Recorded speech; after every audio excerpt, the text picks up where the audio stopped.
მაგრამ ეს არის მომავლის საუბარი, ეს არის ჯანსაღი საქართველოს თაობაზე საუბარი. ეს დღეს უბრალოდ შევხვდით ერთმანეთს და ლაპარაკობთ ესე არ მოსულა. ეს იყო უამრავი შეხვედრა და უამრავი საუბარი, უამრავი კითხვაზე პასუხი და რა ვიცი, ბევრი რამ. დღესაც 3-4 საათი თუ 2 საათი მაინც გქონდათ რა საშუალება რომ საბოლოოდ ყველაფერი ჩამოგეყალიბებიათ. ეს ძალიან მნიშვნელოვანია. ჩვენ საზოგადოებას ვახარებთ კაი იმის შემდგომ და ვეუბნებით რომ აი ასეთი შესაძლებლობები გააჩნია ამ ქვეყანას. ეს არის მომავლის ქვეყანა, ჩვენ შეიძლება სამიმუშო გავხდეთ ყველასთვის და ყველაფერში, რაც აქ ითქვა და ეხლა გვაქვს საშუალება და დიდი მადლობა რომ ტელევიზიამ ჩათვალა რომ იმდენად მნიშვნელოვანია ეს მეცნიერთა კონგრესის დრო გამიხანძლიოს კიდე და ყველამ ჩვენი სათქმელი თქვა. მე ხალბატონ მარიამს მიმართო და უთხრა რომ თქვენ ძალიან დიდი დაწულა გაქვთ აი იმისგან რა ქვია აგრონომებისგან სხვებისგან რომ შეიტანეთ რომ 8 ტონას მიიღებ 1 გექტარზე თუ რომ შეიტან. მან უპასუხა რომ მე მირჩენია თუ არ შეიტან ამას 2 ტონაზე ნაკლები შეიძლება მიიღო და მან თქვა რომ სულ არ მივიღო მირჩენია ვიდრე სასუქით ნიადაგი მოწამო. ბედნიერება ეს სინთეტიკური სასუქი. სინთეტიკური სასუქია ზედმეტი და უნდა თქვა ბიოსასუქი ბატონო ბიოსასუქი. ბიოსასუქი არის რასაც ველაპარაკობთ პატოლოგი და ჯიარყელა და ასე შემდეგ. ძალიან ხალბატონო მოგასწრებით და მე მინდა ყურადღება გავამახვილო ბატონს რა თქვენ რას აღნიშნეთ რომ სრულად უკონტროლოა აგრონომიული ცოდნა და განათლება საერთოდ არ არის მე მინდა ისიც თითი საჩვენებელი და ვინც იყვნენ ახლა მე შემიძლია თამამად დავასახელო ეტნარი მქანაზე წვიმალი პიროვნება რომელიც მართლა იყო ეს ცოდნის პიროვნება და ქვეყნისთვის და ერისთვის საერო კაცი და პიროვნება დიდებული პიროვნება იყო ნამდვილად ეხლა როგორ არის იცით უკონტროლო არაზე შეაქვთ ძალიან ხო თქვენ აღნიშნეთ აფრიკელო ხო ნუ მეტიც არის ამ შემთხვევაში მეტიც არის ხშირ შემთხვევაში ძალიან ხშირ შემთხვევაში მინდა გითხრათ მე ხდება ისიც რომ თვითონაც ავადდებია ვინც ამას მოიხმას და მე სტაციონარში ბუნალობა უწევთ ხანგრძლივი კი დასაქმებული ვინც არის ამ სექტორში ისინი თვითონ ავადდებიან ნამდვილად ასეა ამიტომ ეს ჩემთვის ეს ვერტიკალური ფერმა არის ჩემთვის არა მარტო ქვეყნისთვის, ერისთვის უპირველეს ყოვლისა იდეალური. იმედოვნებ რომ განვითარდებით და გავფართოვდებით სხვადასხვა რეგიონებში გარდამტეხის და დავეხმარებით ბავშვებს და უფრო მეტი ქართული ტვინი ასე განათლებული და გონება გახსნილი იქნება ამ ჩვენი პროდუქტებით, საკვები ასეთი სამკურნალო პურით და სხვადასხვა კიდე კულტურები იქნება რა თქმა უნდა თავისთავად ჩვენ ვერტიკალურ ფერმაში და მინდა მადლობა უპირველესი მოგახსენოთ აი ასეთი პროექტისთვის და მე მადლობა რომ ასეთი პროექტის მონაწილე ახლა შეკითხვა გუშინ ბატონ თეიმურაზმა დამაწიოკა იმდენი შეკითხვები მომცა და ისა ახლა მე დაგაწიოკებ თქვენ ხო რატომ სამკურნალო რით ახლა იგივე ცილები იქნება იგივე ყველაფერი რა პრობლემა რით არის ქართული პური თქვენი ხორბლიდან გამომცხარი პური რატომ იქნება სამკურნალო როგორც დავშეხებულში მოყვანილს პურის მოტო ვერტიკალურ ფორმაში რატომ იქნება თქვენი სამკურნალო პური იგივე გლუტენი იქნება რა თქმა უნდა იგივე იქნება მაგრამ ამ შემთხვევაში იქნება იმიტომ რომ ეს აქ გამოყენებული იქნება ბიოსასუქები ბიოსასუქები იქნება გამოყენებული რას გასწრებს ბიოსასუქი რა თქმა უნდა აჯანსაღებს მცენარეს როგორც ვიცი და ყვებას და იმ საუკეთესო თვისებებს ბავშვს როგორ გააჯანსაღებს ის სცენარეს ასანსაღებს, მაგრამ ბავშვი ახლა ცხოვრების პროცესში მისგან დამზადებული პროდუქტი, როგორც არის მასალა, ჯანმრთელი და ჯანსაღი, ასევე იქნება მისგან გამომცხარი პური, ჯანსაღი და კომენტარს თქო ბატონო. კი ბატონო, წეღანაც აღნიშნე რომ ჯერეთი, როდესაც არ იქნება დაშხამული, როდესაც არ იქნება ამდენი პესტიციდი დასხმული, რა თქმა უნდა, თვითონ იქნება ბუნებრივი ეს თვითონ ხორბალი და გაღვივების პროცესი სულ სხვანაირად წარიმართება ამ დროს. ეს მიკროელემენტების რაოდენობა უფრო აქტიურად იზრდება და ყველანაირად ეს იქნება ჯანმრთელობისთვის სასარგებლო. პირველ პირველ რიგში აქვე მინდა აღვნიშნო, რომ გამოცხობის პროცესი და ეს ტექნოლოგიაც უნდა შეიცვალოს, არა მარტო ის, რომ ჩვენ მივაწოდოთ უკვე წარმოებებში, პურის წარმოებებში ჯანსაღი ხორბალი ან ჯანსაღი ფქვილი. თვითონ ფქვილიც არ უნდა იყოს დამუშავებული, აი იმითი რითიც ათეთრებენ და რითიც ქიმიით ამუშავებენ. და ასევე თვითონ ტექნოლოგიური პროცესიც თუ გადავა მთლიანად ტექნოლოგიური პროცესი სცენარიულ საფუარზე ან ისეთ საფუარზე, რომელზეც მე ვისაუბრე, ყველაზე საუკეთესო არის ღვინისგან მიღებული საფუარი, ეს იქნება საუკეთესო ვარიანტი, ასეთი პური ნამდვილად სამკურნალო იქნება და ეს იქნება მისასალმებელი, რა თქმა უნდა. დამატებას გავაკეთებ, უღმესი მადლობა ბატონ ზურაბ, შვენივრად ჩავჭი. და კიდევ ერთი, რომელსაც მსოფლიოში ალბათ თითებზე ჩამოსაცვლელი ერთხელზე თითები როა თუ იცის ვინმე. რა მინდა ჩავდოთ თქვენს სამკურნალო პურში. მილიარდობით ბალახის ჭამელი ცხოველი განსხვავებით ბაგაზე დაბმული ცხოველებისგან სვავენ უბედურ წყალს, სანამ ნიანგი არ შეჭამს და დარბიან, ანუ გადარჩნენ და რა არის მათი იმუნური დაცვის სისტემის გამაძლიერებელი. აი ეს მინდა ჩავდო. ეს იყო ჩემი აღმოჩენა, რომელიც ბატონ სერგიმ დამავალა და უღრან დღეში ჩამაგდო, რომ მითხრა, რომ თავის პატარა კაბინეტში რომ ხო აკადემიკოს ვიცე-პრეზიდენტმა ახალგაზრდა ასპირანტი ვიყავი და მთხოვა, რომ მოდიო ამ ხასხასა ბალახს რო ჭამენო ცხოველებიო, ყველა ვეტერინარზე უკეთესიაო. რა არისო ესო გამირკვიო. ბიჭო თავი ადუღდა. აბა მიდი გამოიკული. და ჩემდა ბედად ორი სამინისტრო გივით ალაკვაძეს სამინისტრო, ბატონ ირაკლი მენაღარიშვილის სამინისტრო მაფინანსებდა და ჩვენ გავაკეთეთ აბსოლუტურად ახალი მიდგომა, რომ გაგვერკვია აი ამ ბალახში რა ხდება, რომ პირში რო ჩაიდებს ამ ბალახს რა მოსდის ამ ბალახს, რომ ამისი იმუნური დაცვის სისტემა, რომელიც 85% არის კუჭნაძავის სისტემაში დამონტაჟებული, რას უშვება და აღმოჩნდა, რომ პირში რო ჩაიდებს ამ ხასხბასა ბალახს, აი ჯეჯილს, სწორედ იმ ჯეჯილში ხდება ჩუმი გენების გააქტივება, რომელიც 10,000 ჯერ ეფექტურს ხდის იმუნური დაცვის სისტემას, რომელიც არის მოთავსებული და ეს აღმოჩენა უნდათ ნობელის პრემიაზე წარადგინა ჩემი ეს გერმანია, ამიტომ გამეხსნეს გერმანიაში ინსტიტუტი, ამიტომ მომცეს საფრანგეთში პირველი პრიზი 2006 წელს და ამიტომ იმიწვიეს იტალიაში, რომ ეს დამენერგა. დავნერგე ესენი, ეხლა აქ დაგინერგავთ თქვენ. კარგია, ძალიან კარგია. ერთმა პიროვნება მითხრა, რომ იცით რომ ნამდვილად რომ დირექტორი იყო და დღეს გაზეთი მოიტანა.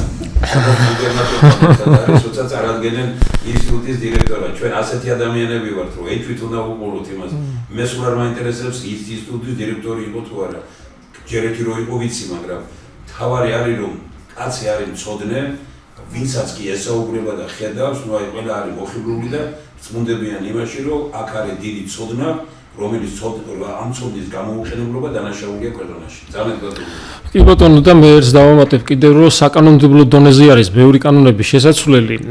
მაგალითად, წეღანაც ვიძახდი, აი მაგალითად, CO-ს პრობლემა რო არის ავტომობილებზე გამონაბოლქვი, გაცილებით მეტი პრობლემას წარმოქმნის ხილული გამონაბოლქვი, ეგრეთ წოდებული ჭვარტლი, რომელიც პირდაპირ კანცეროგენია. ამ დროს იმაზე შეზღუდვები არ არის და CO-ს რაოდენობას გვიზღუდავენ. ეს სუფთა ფულის კეთების, აი ბიუჯეტის შევსების თემა არის და ჩვენ რომ მიმულები ვართ დასავლეთის რაღაც სხვადასხვა იქიდან მოწოდებულ გაიდლაინებზე, დირექტივებზე და ასე შემდეგ. მოდით შემოვიღოთ დასავლეთიდან მიწის კანონი შემოვიღოთ, ეკოლოგიური კანონები შემოვიღოთ, სოციალური დაცვის კანონები შემოვიღოთ და აი ესეთი რაღაცები, რაც ქვეყნისთვის იქნება მართლა გამოსაყენებელი და არა ისეთი აბსურდული კანონები, როგორც CO-ი და ასე შემდეგ კანონებია და მე კიდევ ერთი რამე მინდა აღვნიშნო, რომ აი ესეთი პროექტები, ესეთი მიმართულებები, რაზეც ჩვენ ახლა ვმუშაობთ, საკანონმდებლო დონეზე უნდა იქნას დაცული, ასევე უნდა იქნას აი ერთ-ერთი გადაცემა ჩავწერეთ ბატონ ვაჟაოთარაშვილთან თუ რა პრობლემები არის ჩვენ საპატენტო სისტემაში.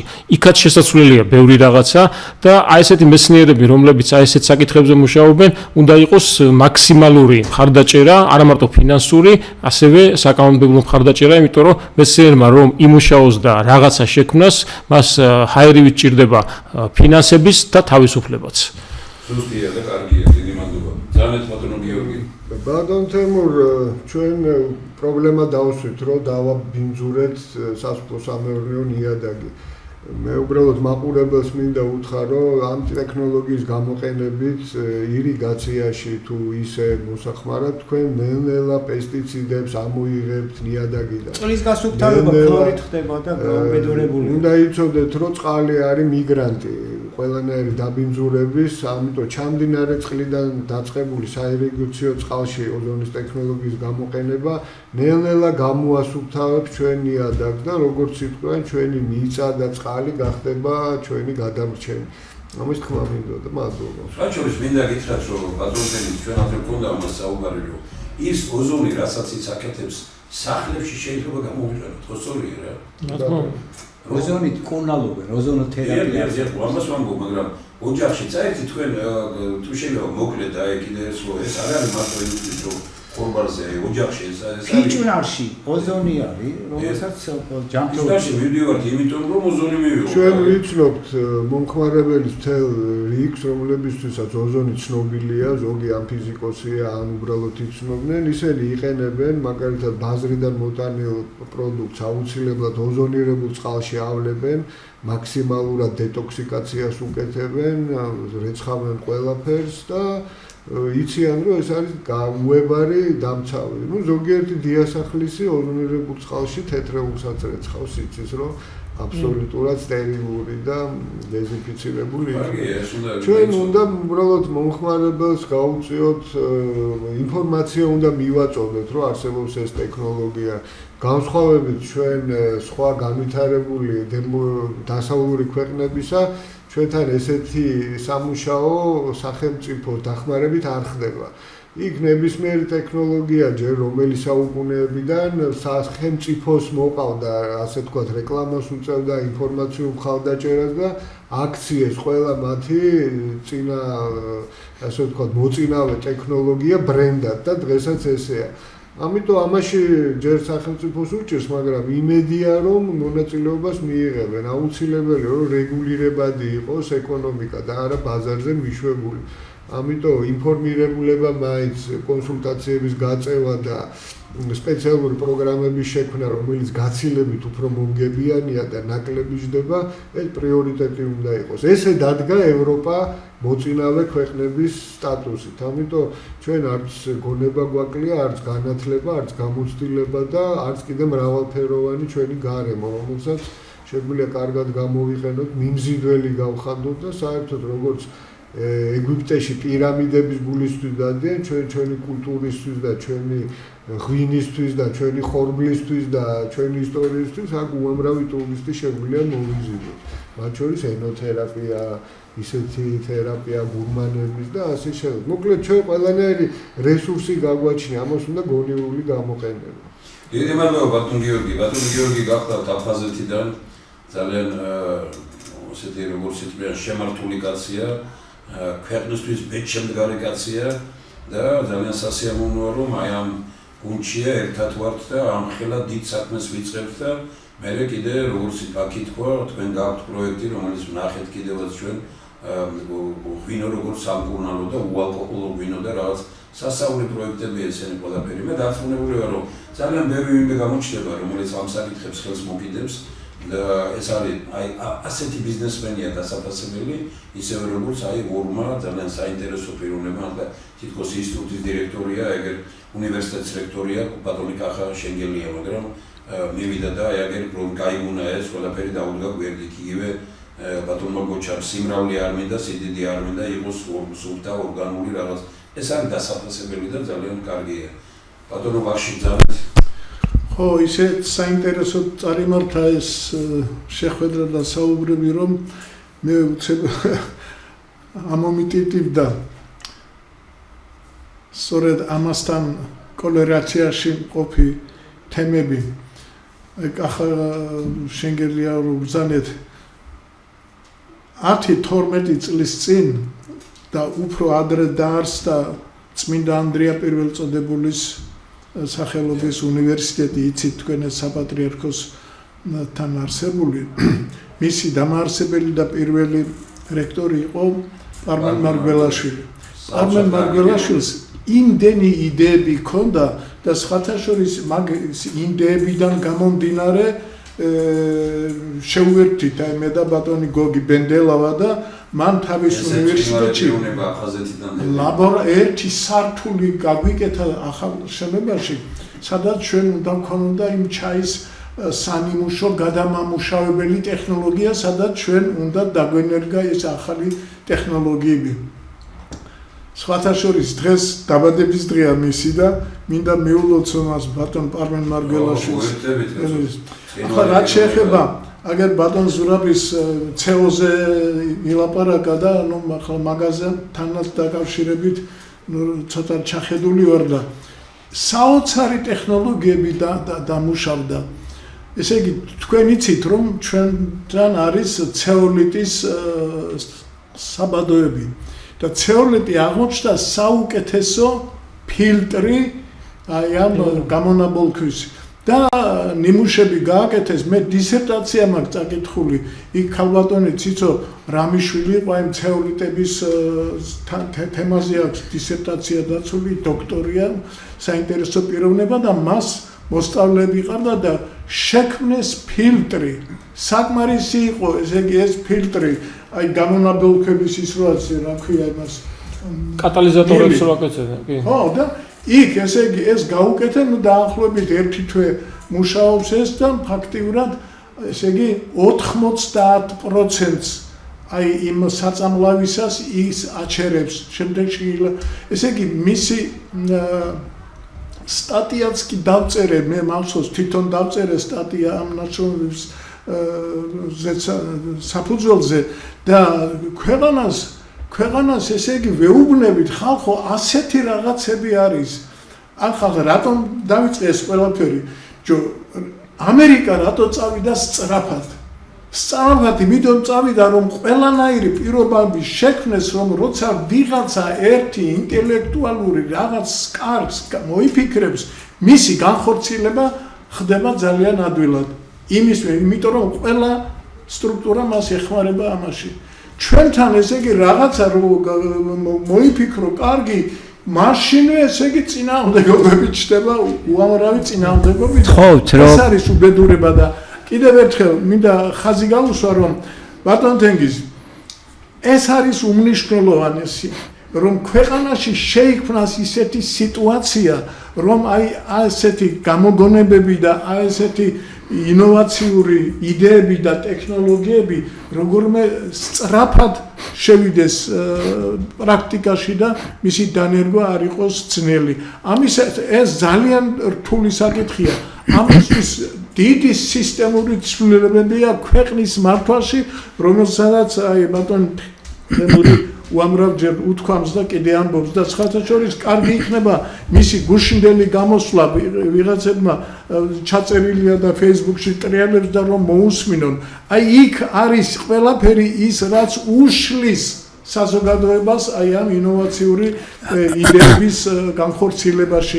ძალიან ძნელია უამისო და ის რომ ჩვენთან არც ერთი გამომგონებელი და ასეთი იდეური ადამიანი არ არის მილიონერებში, ეს არის ჩვენი უბედურება და რომ გამოვიკვლიოთ მეცნიერულად, აი ვინ არის მდიდარი და ვინ გახდა მილიონერი, აი ეს უკვე უპასუხებს ამ ჩვენს კითხვას, იმიტომ რომ აი ისინი სწორედ ხელს უშლიან ამათ. ბატონო ვახში ძალიან აქ თხოვთ თავრობები იწვლებიან თქვენ უკვე ძალიან ბევრ თავრობებს მოესწარით, ჩვენ საზოგადოებაზე მუშაობთ, ჩვენ საზოგადოებას უხსნით თვალებს, ჩვენ საზოგადოებას ვაკვალიანებთ. მეცნიერები არის ძირითადად ამისთვის გამიზნული ჩვენი მეცნიერთა კონგრესის ჩვენ რატომ ამოუდექით მაჰას პროექტს მხარში რომ ერთადერთმა კაცმა რობერტ კენედიმ უზარმაზარი ამერიკის საზოგადოება უცებ დააკვალიანა და თქვენ უნდა გენახათ რობერტ კენედის გამოსვლის დროს რატაში და როგორი ეს მშობლები და ეს ქალები და ესენი როგორი ენთუზიაზმით შეუერთდნენ საზოგადოება უნდა მომზადდეს და არა მთავრობებს ებრძოლონ ძალიან აკთხოთ ჩვენ საზოგადოებისთვის ვაკეთებთ ამ პროგრამების საზოგადოებისთვის ვაკეთებთ რომ საზოგადოება მიცოდეს რა არის კარგი რა არის ცუდი და რა არის საუკეთესო აი ამ კუთხიდან მინდა რომ აქ ჩვენ საპაექროთ კი არა ვარ და ვინ მეტი გალანძღავს მთავრობას იმას არიცია უბრალოდ არიცია პრიმიტივიზმია ხო უმეტესობა ხო ეს არის ძალიან ისეთი როგორ გითხრათ კაპიტალიზმი რომელიც აბსოლუტურად ვირას წაგლიჯავს და რაღაცა საზოგადოებაზე რაც შეიძლება მეტი იყოს ხო ეს არის ველური კაპიტალიზმი შეიძლება ითქვას და შესაბამისად ჩემი მთავარი და სულ ყველა ჩემი კოლეგების ის არის რომ აი აქ საზოგადოება ჩაება რობერტ კენედიმ საზოგადოება ჩაება ამერიკაში საზოგადოება ჩაება ისევ გავხადოთ ჯანმრთელი საზოგადოებისთვის არის მაჰა make America healthy again ჩვენ უნდა მივახსნათ რომ ჩვენი საზოგადოება გავხადოთ ჯანმრთელი ჩვენი საზოგადოება გავხადოთ მდიდარი ჩვენი საზოგადოება გავხადოთ ყველანაირად საზრიანი და განსხვავება და ფუჭი უაზრო რაღაცა იმებით თავი არ შეიქციონ არჩევნები კი არ არის გადამწყვეტი არჩევნები არ არის გადამწყვეტი პროექტებია იმ სკამზე რომ ზიხარ რისთვის ჯდები რა პროექტი უნდა გააკეთო აი ეგ არის პროექტების მიხედვით უნდა დაინიშნო პროექტების მიხედვით და არა რომელი პარტიის რომელი ის არის წარმომადგენელი ამ სკამზე აუცილებლად იმ პარტიის წარმომადგენელი უნდა დაждდეს ამ სკამზე არა იმ სკამზე უნდა დაждდეს ვინც მეცნიერების მიერ შემუშავებულ პროგრამებს განახორციელებს არა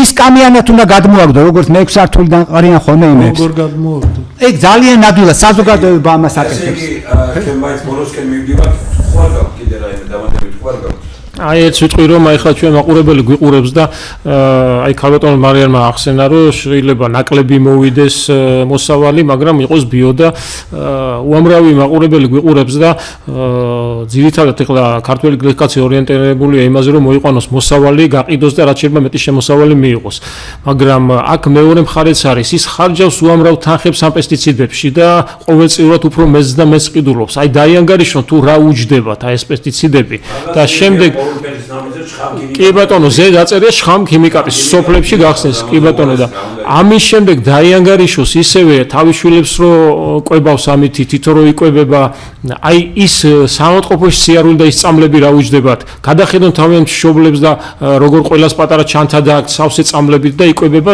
ადამიანები დღეს პრაქტიკულად წამლებით და აი ამ ყველაფერს ოდესაც შეადარებენ დაფიქრდებიან მე მგონი ბევრი გადმოვა აი ამ აზრზე რაზეც ქალბატონი მარიამი არის დღეს სოფიო ვიცი ძალიან კარგი გამოცდილება ბატონო ზურაბ და თქვენ ამის თაობაზე ყველანი საუბრობდით აქ როდესაც პრეზიდენტებმა და პრემიერ-მინისტრებმა გადაწყვიტეს ასეთი რამ სამწლიანი პროექტი აიღეს არ შეუცილეს ჯანმრთელობას ისა მაგრამ გაზარდეს სპორტზე და გაზარდეს ასეთ რამეებზე და იმის შემდგომ აღარ დარჩა უკვე ჯანმრთელობაში 60-70% შემცირდა ავტომატურად მე გეთანხმებით თქვენ რომ წარმოუდგენელია ამ ბიუჯეტის ფარგლებში ამდენი რამ ჯანმრთელობაზე და ამავე დროს ხალხი მაინც უკმაყოფილო იყოს თქვენ რა სისტემასაც თავაზობთ სახელმწიფოსთვის ეს არის ბედნიერება ქვეყანას ჭირდება არა ქუჩის რევოლუციები ქვეყანას ჭირდება ინტელექტუალური რევოლუცია აი ინტელექტუალური რევოლუციის კარგი მაგალითია ეს იმიტომ რომ ჯანსაღი პური ჯანსაღ აზროვნებას ბედნიერ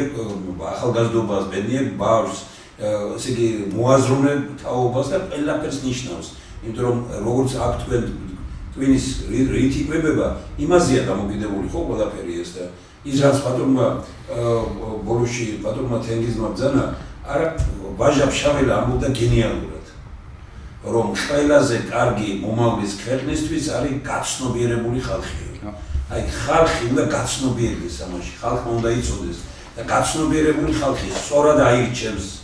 გაცნობიერებული ხალხი როცა გაღიზიანებულია, გაბოროტებულია, ესე იგი გაღიზიანებულია, იმიტომ რომ საჭმელს თვით არის. რამდენია კალოდნარია თქვენ მითხარით თვია, რომ ძალიან ბევრია, რომელიც არის აგრესორი. ხო, რამდენია დაახლოებით თქვენ მეუბნებოდით რომ 10 ფარგლებშია ხო თუ რაღაც? კი, ანუ ეს არის 10-12 კახეთის მიწებს. 10 და 12 არის და 0.3% არის. 0.3-ია დასაშვები. მე რაც ვიცწორს ვამბობ, ხო 0.3%. 10-12-ია. ხედავთ რა ფხელა ამოცანებია. ეს არის პრაქტიკულად ინტელექტუალური რევოლუციის არ არსებობს დასაშვები ნორმები. ეხლა მაპატიე და ერთი რაღაცას ვეტყვი, რომ ესე იგი გავცოფდი, როდესაც დედის რძეში დასაშვები პესტების ნორმას ადგენდნენ. ნუ ამდენი პრიმიტივი როგორ უნდა იყოს, რომ დასაშვებ ნორმებზე ლაპარაკო. ტყვია არ არსებობს დასაშვები. ამიტომ უნდა იყოს 0. დიდი საუბარი შედგა. აი ამიტომ არის ეს სიგნი გზა ცივილიზებული სახელმწიფოსკენ. ცივილიზებული სახელმწიფოსკენ გზა არის სწორედ აი ამაზე გადის, მეცნიერებზე გადის, მეცნიერებაზე გადის. დიდი მადლობა და მე ვხედავ ერთ რამეს, რომ ნებისმიერი ქვეყნის ნებისმიერ ხელისუფალს მეცნიერებაზე დაყრდნობით სასწაულის მოხდენა შეუძლია. რეიგანი იყო მსახიობი, მაგრამ რეიგანო ეკონომიკა შექმნა.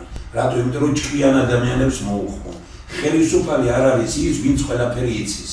ხელისუფალი არის ის, ვინც სწორ კადრებს ეძებს და ვინც სწორად ნიშნავს, არანათესაობით, მეგობრობით და რაღაც ათასნაირი პარტიული ნიშნი.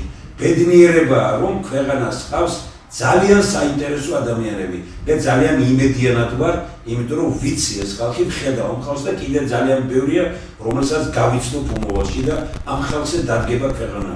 აი სწორედ ეს არის პრიმიტიული პოლიტიკური აზროვნების ეპოქა უნდა დასრულდეს და დაიწყოს მეცნიერების ერა. ეს არის ინტელექტუალური რევოლუცია. დიდი მადლობა ვიყოთ მაგრად და ვიფიქროთ ძლიერ საქართველოზე, მომავლის საქართველოზე. ქრისტიანს და ეშმარება. მადლობა.